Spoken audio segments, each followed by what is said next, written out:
8.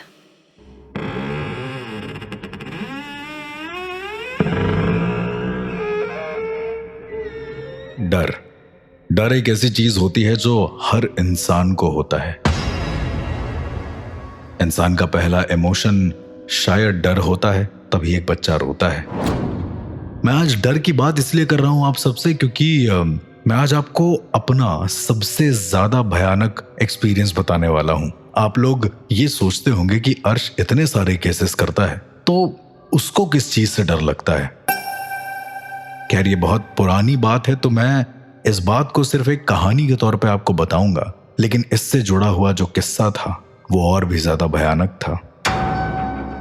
मेरा सबसे बड़ा जो डर है वो क्लाउन्स का डर है। जोकर पता नहीं क्यों मुझे बचपन से ही ऐसा लगता था कि अगर मैं इन्हें देख लूं तो कुछ अजीब सा हो रहा है। एक अलग तरीके का फोबिया होता था। मेरे पास बचपन में कई सारे खिलौने थे, लेकिन जब भी मैं कभी जोकर को देखता था मेरी हालत खराब हो जाती थी। धीरे धीरे मैं बड़ा हुआ और उसके बाद पैरानॉर्मल इस सफर में न जाने कहां पहुंच गया। एक बार मेरे पास एक बहुत ही पेचीदा कॉल आता है और उस कॉल में किसी की माँ बोल रही होती है। कोई लेडी की आवाज होती है। वो कहती है कि उनकी बेटी बहुत मुसीबत में है, अगर हो सके तो मैं बचा लूं। पहली बात तो मैं इस बात को बहुत ही ज्यादा लाइटली ले रहा था कि आखिरकार ऐसा होगा भी क्या। भूत प्रेत जिन पिशाच, ज्यादा से ज्यादा ब्रह्म राक्षस, उससे ज्यादा क्या।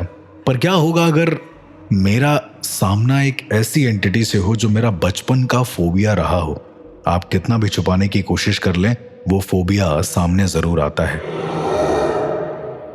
उनकी माँ ने बोला कि उनकी बेटी ने खुद को पूरी तरीके से कैद कर लिया है एक मंदिर के अंदर। अब ये केस और ज्यादा अजीब इसलिए लग रहा था कि किसी आत्मा ने किसी बच्ची को पोजेस करके एक मंदिर के अंदर कैद कर दिया और ये तीनों पॉसिबिलिटी बहुत ही ज्यादा भयानक थी। मैं उनके घर जाता हूं तो मुझे पता चलता है कि उनकी बेटी एक कमरे के अंदर बंद है। लेडी, उसका हस्बैंड और एक छोटा बच्चा और वो लड़की, सिर्फ इतने ही लोग थे परिवार में। तीनों के तीनों लोग बाहर खड़े और लड़की अंदर।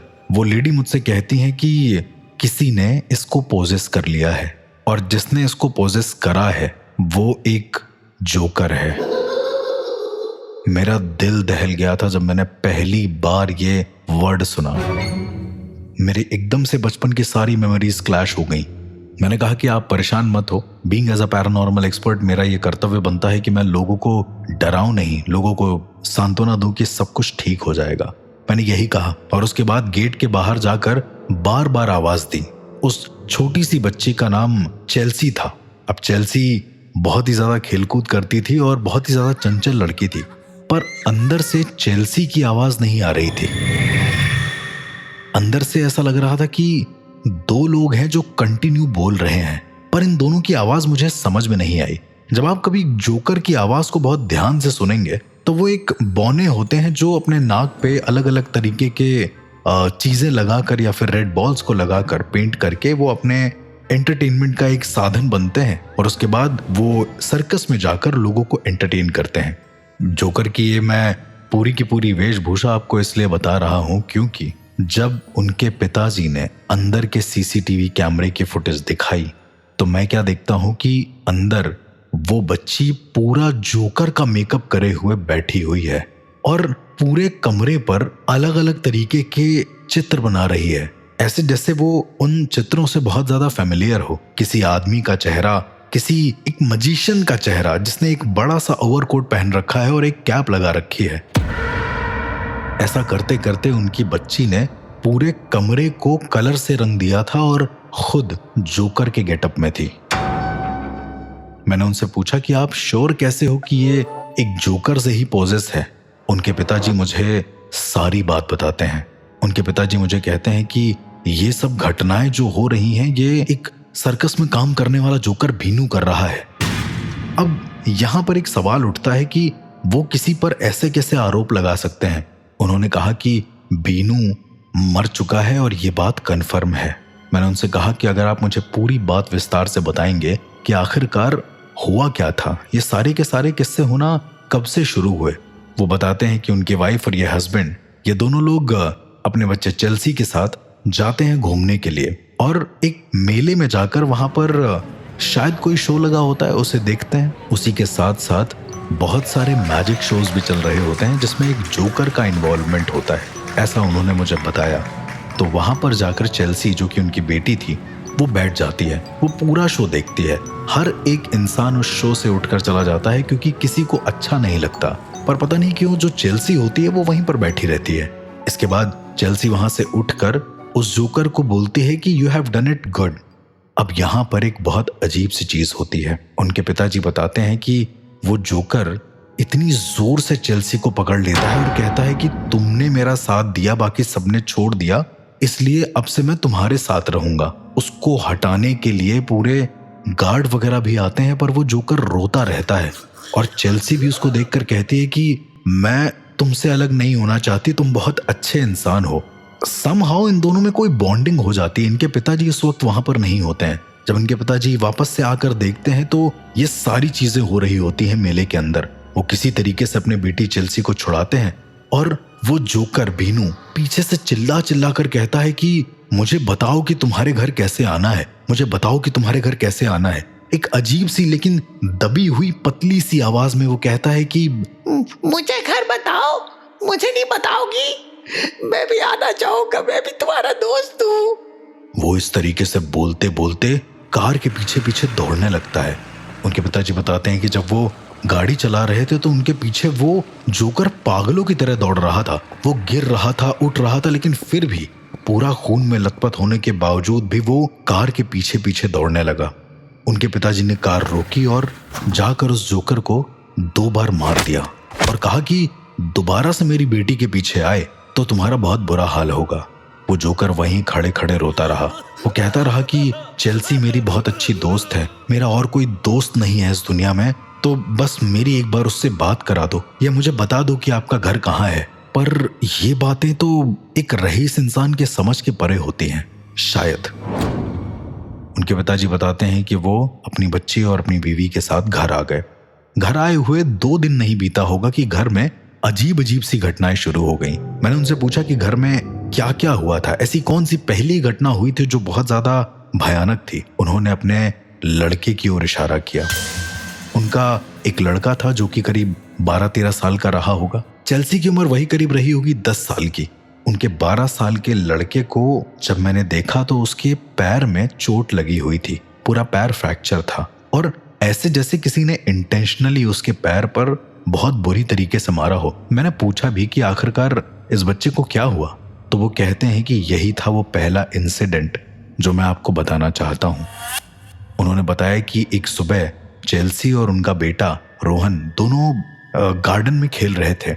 बच्चों के साथ वो खेलते खेलते पता नहीं कुछ ऐसा हुआ कि बहुत ज्यादा भीड़ लग गई वहां पर। जब उनके पापा दौड़ कर जाते हैं सारी चीजें देखने तो उन्हें पता चलता है कि उनका बेटा रोहन बहुत बुरी तरीके से जख्मी हो गया है और पास ही खड़ा एक बच्चा जिसके हाथ में बैट है वो रोहन को देखकर हंसे जा रहा है जोर जोर से। वहां के लोगों ने बताया कि रोहन का जो बेस्ट फ्रेंड था उस सोसाइटी का, उसने रोहन के पैर पर बैट को जोर जोर से मारकर उसका पैर तोड़ दिया है। और ऐसा उसने बहुत ही आवेश में आकर कहा। उसने सिर्फ रोहन से इतना कहा था कि वो उसका बेस्ट फ्रेंड है, लेकिन उसकी बहन चेल्सी का कोई बेस्ट फ्रेंड नहीं है। सिर्फ इतना ही बोला था। रोहन के दोस्त ने बोला और अचानक से वो बिल्कुल पागल हो गया। चेल्सी ये सब चीजें खड़े होकर देख रही थी क्योंकि वो 10 साल की छोटी सी बच्ची, उसको कुछ आइडिया नहीं कि ये सब क्या हो रहा था। आसपास के सारे लोगों ने रोहन के उस दोस्त को जिसने बैट से रोहन के पैर तोड़ दिया था उसको पागल समझा और उसे चाइल्ड मेंटल असाइलम में भेज दिया गया। चेल्सी बहुत ज्यादा रोती थी क्योंकि उसका एक्चुअली में कोई दोस्त नहीं था और जो भी इंसान उसका दोस्त बनने की कोशिश करता था उसके साथ भी कुछ बहुत बुरा हुआ। मैंने पूछा जैसे कोई एग्जाम्पल। उन्होंने कहा कि बगल में ही एक सक्सेना परिवार रहता है। उनकी छोटी बच्ची जो कि करीब यही रही होगी 8 साल की, वो खेलने आती थी अक्सर चेल्सी के साथ में।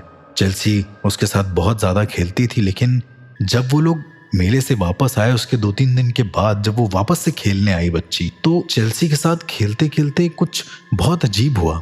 वो लोग शायद चकला और बेलन जैसे कोई गेम होते हैं जिसमें छोटा सा चकला और छोटे से बेलन होता है, वो आपस में छोटे बच्चे खेलते हैं, तो ये लोग घर घर खेल रहे थे। उसी बीच में छोटा सा पार्ट था जहां पर एक छोटा सा गैस स्टोव होता है नकली, उसे जलाना होता है और उस पर खाना बनाना होता है। उस वक्त क्या हुआ कि चेल्सी की उस दोस्त ने, जो कि सक्सेना परिवार की छोटी बेटी थी, वो असली छोटा सा सिलेंडर लेकर आती है और उसे जलाकर अपना मुंह उस पर रख देती है। उसकी मौत हो जाती है चेल्सी की आंखों के सामने, क्योंकि गैस स्टोव को जलाने से पहले चेल्सी की उस दोस्त ने बोला होता है कि क्या वो चेल्सी की बेस्ट फ्रेंड बन सकती है, और उसके बाद वो अचानक से ये बोलकर पोजेस हो जाती है। उनके पिताजी मुझे ये सारी चीजें बता रहे थे। मैं पूरी तरीके से दंग रह गया था ये सारी बातें सुनकर कि एक इंसान जिसके घर में किसी जोकर की आत्मा है, जो कि एक बच्ची के ऊपर इतना ज्यादा फिदा है या फिर उसके लिए इतना ज्यादा परेशान है कि उसके आसपास आने वाले सारे लोगों को वो जिंदा मार डाल रही है। किसी का वो आत्मा पैर तोड़ दे रही है बैट से मार मार कर, तो किसी को पूरी तरीके से ऐसा पोजेस कर रही है कि वो इंसान अपना चेहरा ही जला ले रहा है। आखिरकार ये पॉसिबल भी कैसे है? मैं जितनी देर में ये सारी चीजें बोल ही रहा था कि अचानक से उस कमरे के अंदर जो मंदिर था, उस मंदिर की घंटियां जोर जोर से बजने लगती हैं। गेट अभी भी बंद था। जब हमने सीसीटीवी में देखा तो हम सब क्या देखते हैं कि वो जोकर की आत्मा, जो कि अब चेल्सी के अंदर थी और उसको पूरी तरीके से पोजेस कर चुकी थी, वो मंदिर के सामने खड़े होकर क्लैपिंग कर रही है और घंटियों को बजाए जा रही है।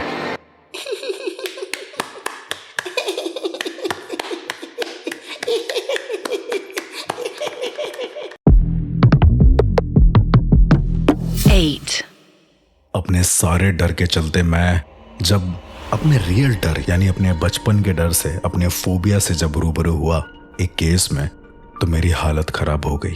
और वो डर था एक जोकर का डर। जोकर मुझे बचपन से ही बहुत ज्यादा डराता था। मेरे पास एक लेडी का कॉल आता है और वो बोलती हैं कि उनकी बेटी ने अपने आप को मंदिर के कमरे के अंदर बंद कर लिया है। जब मैं उनके घर जाकर देखता हूं तो पता चलता है कि उनके घर के 3 मेंबर यानी कि उनके हस्बैंड और उनका बेटा अलग खड़े हुए हैं और उनकी बेटी कमरे के अंदर है, जो अलग अलग तरीके से हरकत कर रही है। सीसीटीवी में देखने पर मैं क्या देखता हूं कि उनकी बेटी पूरी तरीके से जोकर के गेटअप में है और वो दीवालों पर अलग अलग तरीके के चित्र बना रही है। जब मैं उनके पिताजी से पूछता हूं कि ये सब कब शुरू हुआ, ये सब क्या था, तो उन्होंने बताया कि एक बार किसी मेले में ये लोग गए थे और वहां पर एक जोकर ने इनकी बेटी चेल्सी का हाथ जोर से पकड़ लिया था, ये कहकर कि चेल्सी और वो जोकर बीनू, वो दोनों एक दूसरे के दोस्त हैं।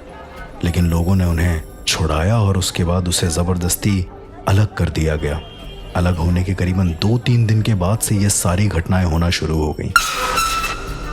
जब मैंने उनके पिताजी से उन घटनाओं के बारे में विस्तार पूर्वक वर्णन पूछा तो उनके पिताजी ने कहा कि पहली घटना ये हुई थी कि उनका खुद का बेटा, उसका पैर किसी बच्चे ने पोजेस होकर बैट से मार मार कर तोड़ दिया था।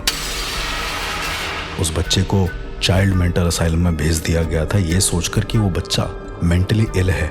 लेकिन उसी के साथ साथ एक और बड़ी दुर्घटना हुई। चेल्सी की एक दोस्त और थी जो कि करीब 8 साल की थी। चेल्सी और वो दोस्त आपस में चूल्हा और चकला करके एक गेम होता है वो खेलते थे, जिसमें घर घर की छोटी मोटी चीजें होती थी और उनसे खाना बनाया जाता था, जिसमें ग्लेस के कुछ बर्तन होते थे और उसको अलग अलग तरीके से प्ले करा जाता था। लेकिन अजीब चीज ये हुई कि जब एक फेक गैस स्टोव के बदले चेल्सी की वो 8 साल की दोस्त एक छोटा असली गैस स्टोव ले आई और उसको जलाकर अपना ही मुंह उस गैस स्टोव पर रख दिया। उसका पूरा मुंह जलता रहा और धुआं वहां से उठता रहा। वो 8 साल की बच्ची वहीं मर गई क्योंकि उस बच्ची ने चेल्सी से बोला था कि वो इसकी बेस्ट फ्रेंड बनना चाहती है। मेरे दिमाग में बार बार यही सब केसेस आ रहे थे कि आखिरकार ऐसा है भी क्या इस जोकर को जो ये बच्ची का साथ छोड़ नहीं रहा है, कि इतनी ही देर में जो बच्ची ने अपने आप को बंद कर रखा था वहां से घंटियों की आवाज आने लगती है। वो मंदिर वाला कमरा था। जब हम सीसीटीवी में देखते हैं तो वो जोर से क्लैप कर करके जोकर की आवाज में मंदिर के सामने घंटी बजा रही होती है।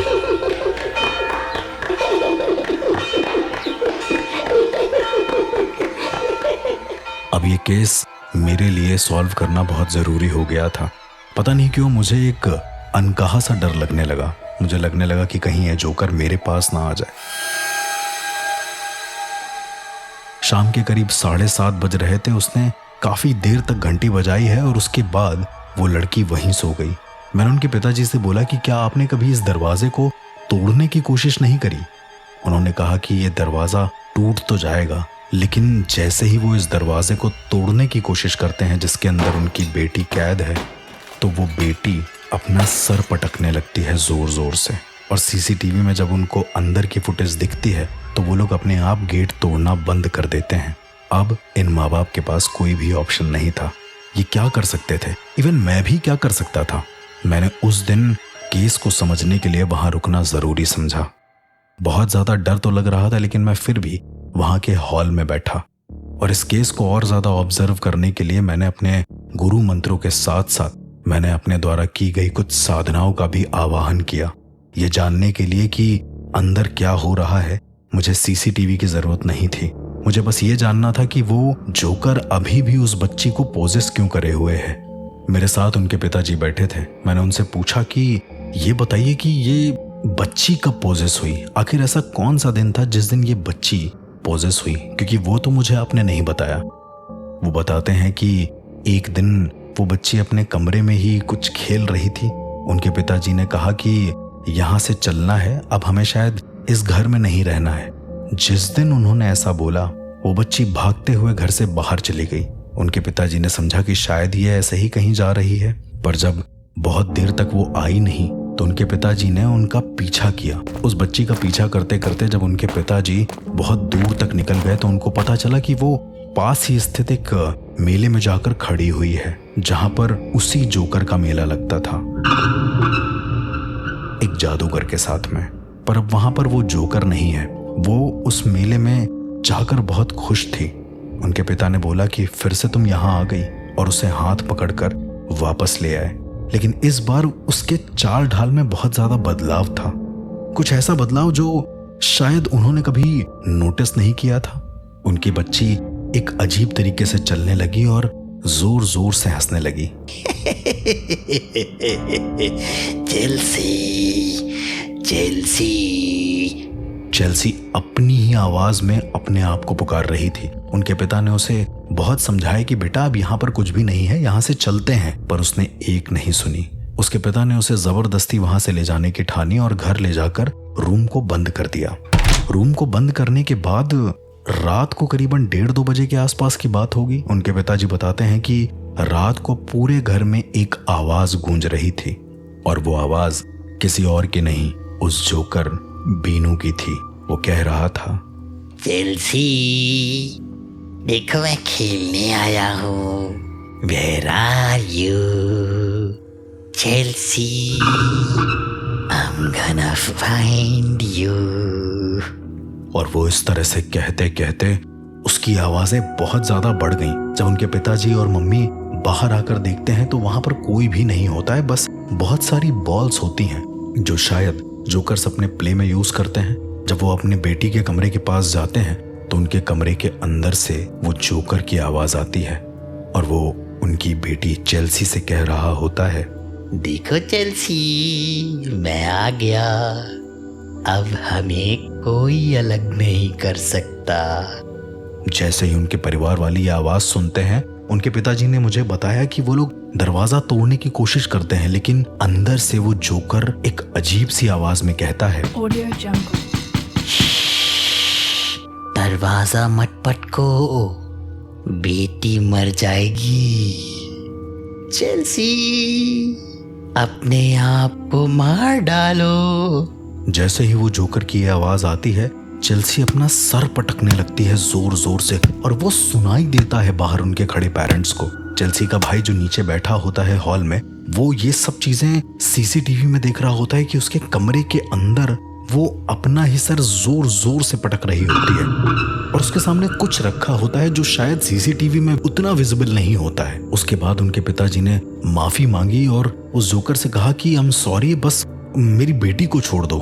तो उसकी बेटी का सर पटकना बंद हो जाता है और उसके बाद से ही उनकी बच्ची चेल्सी पोजेस थी। चेल्सी नीचे आती और जोकरों की तरह बिहेव करने लगती।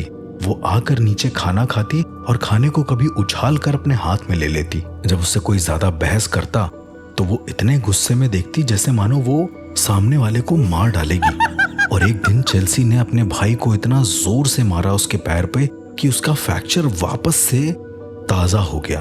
अभी कुछ ही दिन नहीं हुए थे उसके फ्रैक्चर को हुए। तो चेल्सी की माँ ने चेल्सी को जोर से एक स्लैप मारा। द मोमेंट चेल्सी की माँ ने उसको स्लैप मारा, चेल्सी भागते हुए मंदिर वाले कमरे के अंदर चली गई और खुद को बंद कर लिया। और आगे की कहानी आप सबको पता है। मैंने जब उनके पिताजी से ये सारी चीजें पूछ ली तो मुझे लगा कि हो ना हो वो जोकर अगर मर चुका है, क्योंकि उसकी आत्मा यहाँ पर है, तो उसका शरीर कहाँ पर है।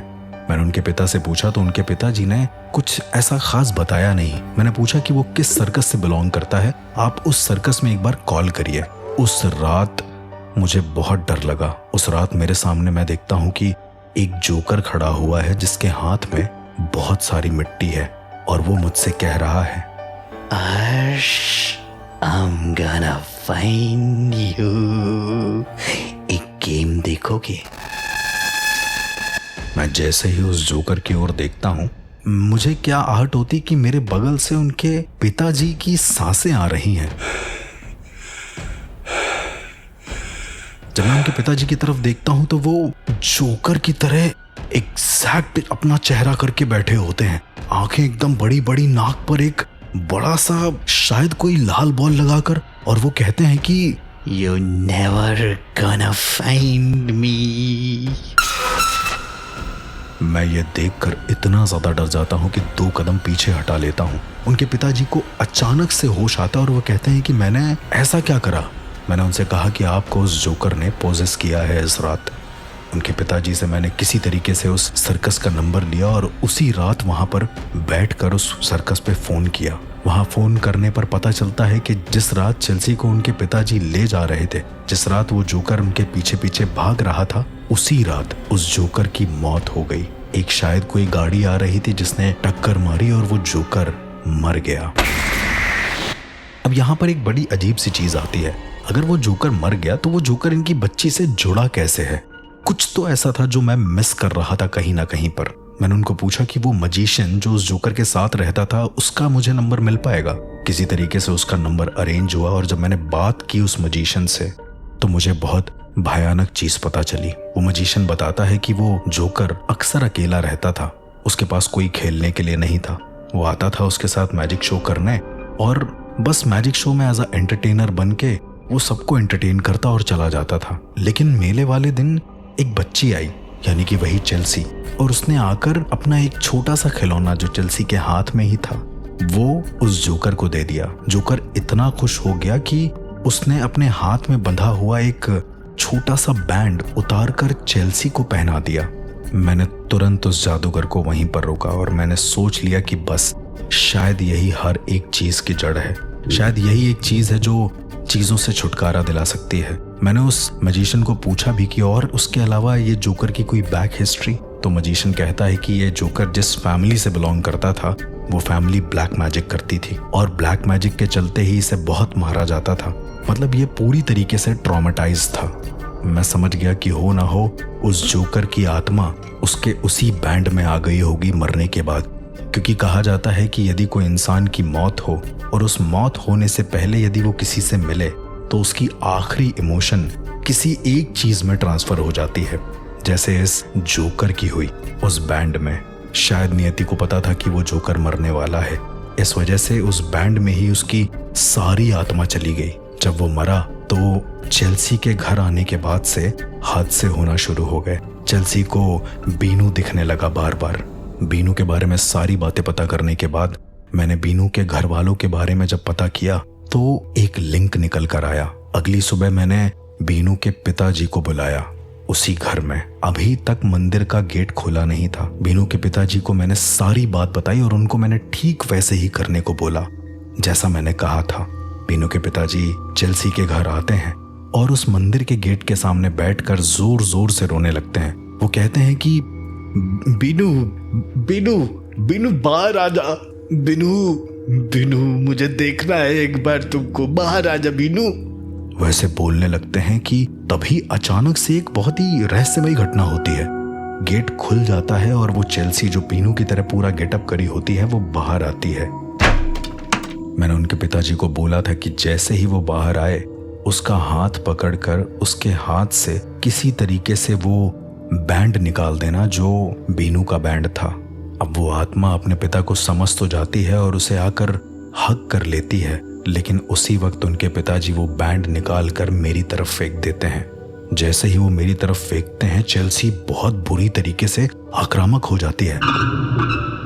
मैंने उनके पिताजी को बोल रखा था कि उसे बहुत जोर से पकड़ लेना, इतना जैसे कि वो छुड़ा ना पाए।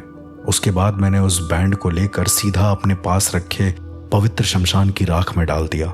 जैसे ही मैं उस राख में डालता हूँ चेल्सी बेहोश हो जाती है और ये केस शायद सॉल्व हो जाता है। उसके बाद मैं अपने शमशान में जाकर उस बैंड का अच्छी तरीके से अंतिम संस्कार कर देता हूँ, ये बोलते हुए कि बीनू की आत्मा को शांति दो, क्योंकि बीनू की आत्मा इस दुनिया से बिलोंग नहीं करती। मेरे सामने छोटी सी लौ तो जल रही होती है उस शमशान में, लेकिन साथ ही साथ दूर मुझे एक बौना खड़ा दिखाई देता है जो कि अपने असली अवतार में होता है। मेरी तरफ वो बड़े दर्द भरी निगाहों से देखता है और धीरे धीरे हवा में ओझल हो जाता है। आज चेल्सी और उसका पूरा परिवार सुरक्षित हैं, लेकिन उन्होंने इंडिया छोड़ दिया है। वो कहीं बाहर चले गए हैं और आज भी वो कोई क्लाउन शो देखने नहीं जाते हैं। इस तरह की और घटनाओं को जानने के लिए सुनते रहिए the real ghost encounters with RJ अर्श।